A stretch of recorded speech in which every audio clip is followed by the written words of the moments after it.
તો વિદ્યાર્થી મિત્રો આજે આપણે ગુજરાતનું જનરલ નોલેજ બરાબર પાર્ટ સિરીઝ ચાલુ કરીએ છીએ એમાંની એક વિડીયો જે આગળ મૂકી દીધો છે અને આ બીજી સિરીઝ એટલે કે ગુજરાતનું જનરલ નોલેજ ગુજરાતનું સામાન્ય જ્ઞાન ને શરૂ કરી રહ્યા છીએ બરાબર એક મિનિટ ઓકે ચલો શરૂ કરીએ છીએ આપણે પહેલો પ્રશ્ન પણ એક પ્રશ્ન શરૂઆત કરતા પહેલા ઘણા એવો છે કે જો જોઈ તો છે પણ વિડીયો નથી લાઈક કરતા નથી શેર કરતા નથી સબસ્ક્રાઇબ તો જરૂરથી ચેનલને સબસ્ક્રાઇબ કરો લાઈક કરો અને શેર કરવાનું ભૂલશો નહીં આપણે જે ફર્સ્ટ ક્વેશ્ચન છે શરૂ કરીએ છીએ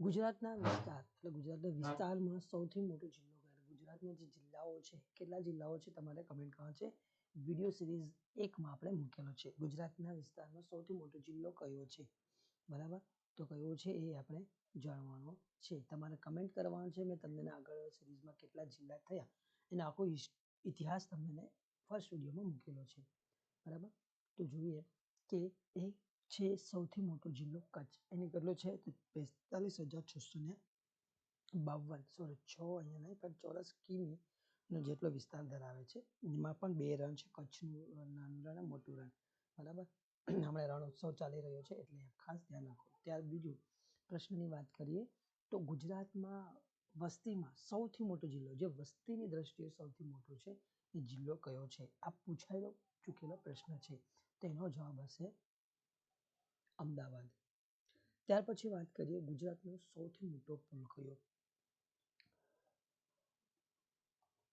ગોલ્ડન બ્રિજ બરાબર ગોલ્ડન બ્રિજ ક્યાં આવેલો છે તો એ આવેલો છે ભરૂચ જિલ્લાની અંદર પછી ગુજરાતમાં સૌથી મોટું પ્રાણી સંગ્રહાલય ક્યાં છે કયું પૂછ્યું નહીં ક્યાં છે કયા જિલ્લાની અંદર છે તમારે બરાબર તો ગુજરાતનું સૌથી મોટું પ્રાણી સંગ્રહાલય એ અમદાવાદની અંદર આવેલું છે નેક્સ્ટ વાત કરીએ તો આપણે નેક્સ્ટ ગુજરાતનો સૌથી મોટો મહેલ કયો છે એ પણ ક્યાં આવેલો છે એ પણ ધ્યાન હોવું જોઈએ ગુજરાતનો સૌથી મોટો મહેલ એ લક્ષ્મી વિલાસ પેલેસ છે વિલે પેલેસ છે વડોદરા બરાબર વિલાસ અહીંયા આવશે વિલેની વડોદરાની અંદર આવેલું છે ખાસ ધ્યાન રાખો ત્યાર પછી ગુજરાતનો સૌથી મોટો મેળો કયો છે ગુજરાતનો સૌથી મોટો મેળો વણઠાનો મેળો છે બરાબર વણઠાનો મેળો છે ત્યાર પછી વાત કરીએ ગુજરાતનું સૌથી મોટો વનસ્પતિ ઉદ્યાન ક્યાં આવેલું છે પૂછ્યું સ્થળ ક્યાં છે કયા જિલ્લાની અંદર છે ને સૌથી મોટું વનસ્પતિ ઉદ્યાન એ વઘઈ છે વઘઈ ગાર્ડન કહે છે અને જિલ્લો છે ડાંગ ડાંગની અંદર કેટલા તાલુકા છે 3 તાલુકા છે એ રીતના જ ભાવનગરની અંદર પણ 3 તાલુકા છે પછી પાણીની જથ્થાની દ્રષ્ટિએ એટલે કે પાણીનો જથ્થો જેનો વધારે છે એ દ્રષ્ટિએ ગુજરાતની સૌથી મોટી નદી કઈ છે તો એ છે આપણે પાણીની દ્રષ્ટિએ પાણીના જથ્થાની દ્રષ્ટિએ સૌથી મોટી એ નદી છે નર્મદા અને સૌથી લાંબી એ રીતના પણ એ પણ આગળ આપણે કવર કરીશું ત્યાર પછી નવા પ્રશ્નની વાત કરી લઈએ ગુજરાતનું સૌથી મોટું ખેત ઉત્પાદન બજાર કયું છે ખેત ઉત્પાદન બજારો હમણાં ઘણા છે પહેલા ઓછા હતા તો હમણાં એ સૌથી મોટું ખેત ઉત્પાદન બજાર આજે પણ કયું છે જે પહેલા બી હતું આજે પણ એને એ જ છે તો એ છે આપણું ઊંઝા અને આ ઊંઝા આવી ગયા છે મહેસાણા જિલ્લાની અંદર ત્યાર પછી વાત કરીએ નવા પ્રશ્નની તો છે ગુજરાતનું સૌથી મોટું રેલવે સ્ટેશન કયું છે ગુજરાતનું સૌથી મોટું રેલવે સ્ટેશન એ બધાને જ ખબર છે કે અમદાવાદનું રેલવે સ્ટેશન સૌથી મોટું છે ગુજરાતનું સૌથી મોટું કુદરતી સરોવર કયું છે ગુજરાતનું સૌથી મોટું કુદરતી સરોવર જે કુદરતી સરોવર એટલે પહેલેથી કુદરતી રીતે બનેલું છે તો એ છે નળ સરોવર બરાબર અમદાવાદ અને સુરેન્દ્રનગર આમાં પણ ખાસ બોર્ડરને લાગે છે તો અમદાવાદ કે સુરેન્દ્રનગર બંનેની અંદર કઈ જગ્યાએ આ નળ સરોવર કોનું લાગુ પડે છે તો ઘણી જગ્યાએ અમદાવાદ છે ને ઘણી જગ્યાએ સુરેન્દ્રનગર છે તો એ પણ યાદ રાખીશું ગુજરાતનું સૌથી મોટું કૃત્રિમ સરોવર કયું છે ગુજરાતનું સૌથી મોટું કૃત્રિમ સરોવર એ સરદાર સરોવર છે અને ક્યાં છે કેવડિયાની અંદર છે નર્મદા ત્યાર પછી વાત કરી લઈએ ગુજરાતનું સૌથી મોટું સંગ્રહ સ્થાન કયું છે તો એ છે આપણું Baroda museum and picture gallery જે વડોદરાની અંદર છે ગુજરાતનું સૌથી મોટું પુસ્તકાલય કયું છે ગુજરાતનું સૌથી મોટું પુસ્તકાલય કયું છે અને ક્યાં છે બંને પ્રશ્ન સાથે કવર કરી લઈશું તો એ વડોદરાની અંદર છે અને એ છે સેન્ટ્રલ લાઇબ્રેરી સુરતની અંદર પણ સુરત મહાનગરપાલિકાની જે લાઇબ્રેરી છે સૌથી મોટી ગણવામાં આવે છે આ સેન્ટ્રલ લાઇબ્રેરી વડોદરાની જૂની છે. ને ત્યાર પછી વાત કરી લઈએ ગુજરાતનો સૌથી લાંબો દરિયા કિનારો ધરાવતો જિલ્લો. દરિયા કિનારા કેટલા જિલ્લાઓ છે? દરિયા કિનારા 16 જેટલા જિલ્લાઓ છે. જે કેટલા? 16 લગભગ 15 કે 16ની અંદર જે જિલ્લાઓ છે દરિયા કિનારા ધરાવે છે. એમાં પણ સૌથી લાંબો દરિયા કિનારા ધરાવતો જિલ્લો કયો છે એ આપણને પૂછ્યું છે. તો એ છે કચ્છ જિલ્લો. એ સૌથી લાંબો દરિયા કિનારા ધરાવતો જિલ્લો છે. ગુજરાતની સૌથી લાંબી નદી કઈ છે? કહેશે અડધા નર્મદા પણ કહેશે.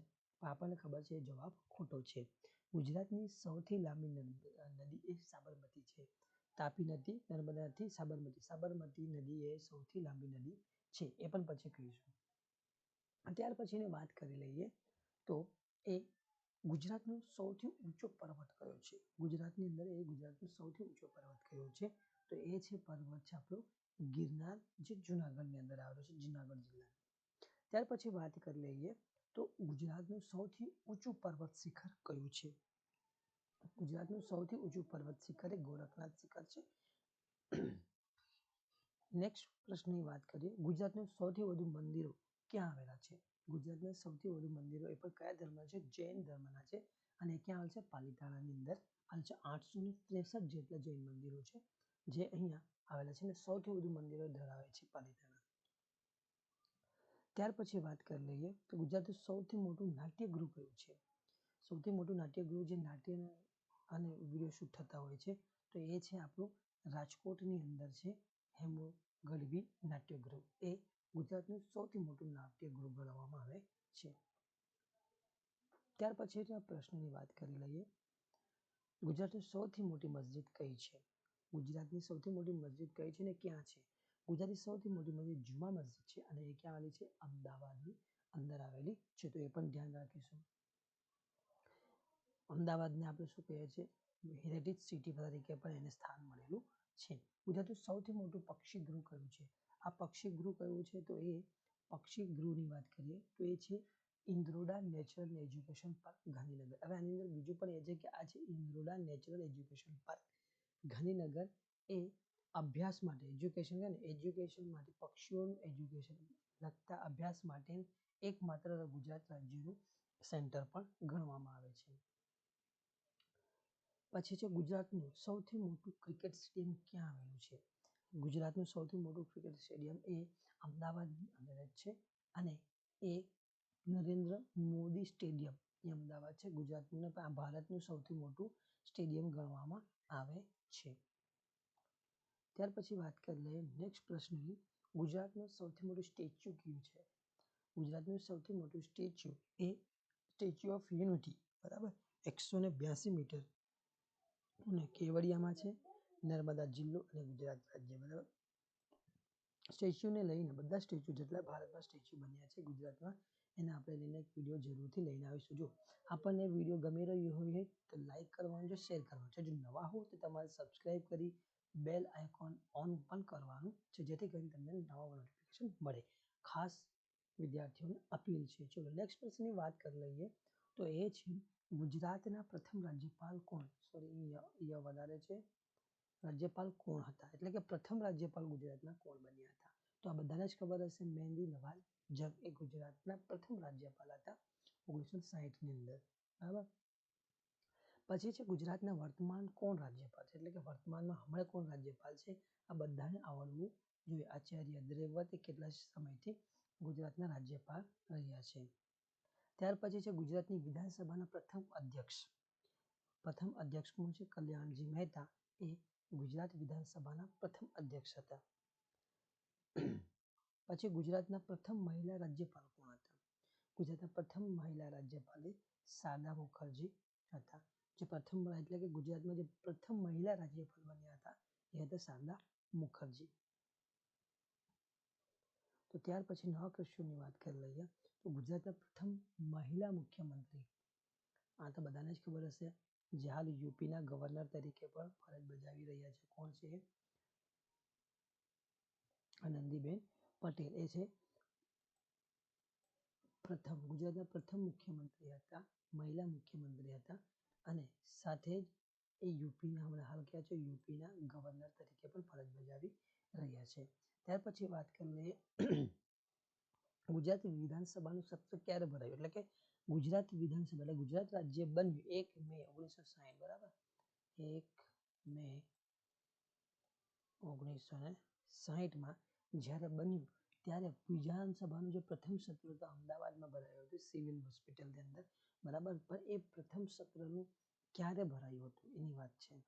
તો એ છે આપણું 18 ઓગસ્ટ 1960ના રોજ પહેલું ભરાયું હતું. પ્રથમ ગુજરાતી નાયબ વડાપ્રધાન કોણ હતા, એટલે કે ભારતના જે વડાપ્રધાન હતા તે જે એટલે કે પ્રથમ ગુજરાતી નાયબ વડાપ્રધાન બનનાર કોણ હતા, તો એ હતા આપણા સરદાર વલ્લભભાઈ પટેલ. ત્યાર પછી વાત કરી લઈએ લોકસભાના પ્રથમ ગુજરાતી અધ્યક્ષ કોણ હતા. તમને જો આના પ્રશ્નનો જવાબ આવી રહ્યો તો જરૂરથી કોમેન્ટની અંદર તમારે કમેન્ટ કરવાનું છે નામ સાથે. તો લોકસભાના જે પ્રથમ ગુજરાતી અધ્યક્ષ હતા એ ગણેશ વાસુદેવ માવલંકર હતા, જે લોકસભાના હતા. લોકસભાના પ્રથમ અધ્યક્ષ પણ કયા, તો ગુજરાતી પ્રથમ અધ્યક્ષ બન્યા હોય તેવા, તો એ હતા ગણેશ વાસુદેવ માવલંકર. ત્યાર પછી નેક્સ્ટ ક્વેશ્ચનની વાત કરી લઈએ તો પ્રથમ ગુજરાતી રાજ્યપાલ બનનાર કોણ હતો. એવું જે એટલે કોઈ પણ રાજ્યની અંદર ગુજરાતમાં જ નહીં પણ કોઈ પણ જગ્યાએ એવું જે પ્રથમ ગુજરાતી રાજ્યપાલ બન્યા હતા તો આપણને એ ખબર જ હશે કે કોણ હતા, ચંદુલાલ ત્રિવેદી, જે ઓડિશાના રાજ્યપાલ બન્યા હતા અને પ્રથમ ગુજરાતી રાજ્યપાલ બન્યા હતા. સર્વોચ્ચ અદાલતના પ્રથમ ગુજરાતી મુખ્ય ન્યાયાધીશ તરીકે કોણ નિમણૂક થઈ હતી, તો એ હતા હરિલાલ કણિયા બરાબર. એ તો બધાને આવડતું હશે, પૂછાઈ ચૂકેલા પ્રશ્ન છે. હરિલાલ કણિયા એ સર્વોચ્ચ અદાલતની અંદર પ્રથમ ગુજરાતી એવા મુખ્ય ન્યાયાધીશ હતા જે ગુજરાતી હતા બરાબર.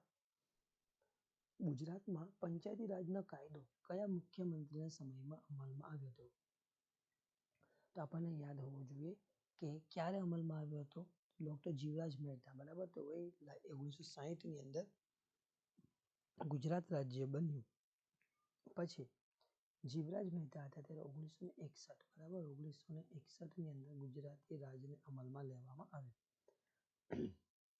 ગુજરાતમાં પંચાયતી રાજના પ્રણેતા કોને કહેવામાં આવે છે, ખાસ હોય છે બળવંતરાય મહેતા. એ કમિટી હતી જે બળવંતરાય મહેતા દ્વારા ગુજરાતમાં પંચાયતી રાજની માટે ભલામણ કરી હતી, એટલે એને કહેવામાં આવે છે ગુજરાતમાં પંચાયત રાજના પ્રણેતા કહેવામાં આવે છે. ત્યાર પછી પ્રશ્નની વાત કરી લઈએ તો એ છે પ્રથમ ગુજરાતી જે ભૂમિદળના વડા બન્યા હોય તે કોણ હતા, તો એ હતા આપણા રાજેન્દ્રસિંહજી માણેકશા. અને માણેકશા ભારતના હતા બરાબર. ભારત રત્ન મેળવનાર પ્રથમ ગુજરાતી કોણ બન્યા, ભારત રત્ન મેળવનાર પ્રથમ ગુજરાતી કોણ બન્યા હતા, સરદાર વલ્લભભાઈ પટેલ અને મોરારજી દેસાઈ બરાબર. આમને જ્યારે આપવામાં આવ્યો હતો 1991માં બરાબર. 1991માં તો ખાસ ધ્યાન રાખો 1991માં ભારત રત્ન મેળવ્યો એટલે કે સરદાર વલ્લભભાઈ પટેલને ભારત રત્ન મળ્યો. તમારા બીજો પ્રશ્ન તૈયાર થાય કે ભારત મરણોત્તર એટલે કે મરણ થઈ ગયા પછી મૃત્યુ થયા પછી જે મળ્યું હતું એવા ગુજરાતી સરદાર વલ્લભભાઈ પટેલ. ત્યાર પછી વાત કરીએ નેક્સ્ટ ક્વેશ્ચનની છે એ નિશાની પાકિસ્તાન ખિતાબ એટલે કે પાકિસ્તાનનો છે જે સૌથી મોટો ખિતાબ પુરસ્કાર છે એ મેળવનાર પ્રથમ ગુજરાતી કોણ બન્યા હતા, તો એ હતા આપણા મોરારજીભાઈ દેસાઈ બરાબર. નેક્સ્ટ ક્વેશ્ચનની વાત કરીએ સૌરાષ્ટ્રના પ્રથમ મુખ્યમંત્રી કોણ હતા, તો એ હતા આપણા ઉચ્છંગરાય ઢેબર. જ્યારે ગુજરાત રાજ્ય ન બન્યું હતું ત્યારે સૌરાષ્ટ્રના પ્રથમ મુખ્યમંત્રી તરીકે ઉચ્છંગરાય ઢેબરની પસંદગી થઈ હતી. તો આ હતા આપણા મહત્વપૂર્ણ. ફરી જતા આપણે કહી શકીએ કે જો ચેનલ તમને ગમી હોય, વિડીયો ગમી રહ્યા હોય તો શેર કરવાનું છે, લાઈક કરવાનું છે, અને તમે નવા હોય અને જે તમારા મિત્રોને પણ ખાસ રિકમેન્ડ કરો કે સબસ્ક્રાઈબ કરો ચેનલને અને બેલ આઇકોન તમારે ઓન કરવાની છે જેથી કરીને તમને નવા વિડીયો આવે તો જરૂરથી તમને નોટિફિકેશન મળી રહે. તો ફરી મળીશું, ત્યાં સુધી લઈએ રજા.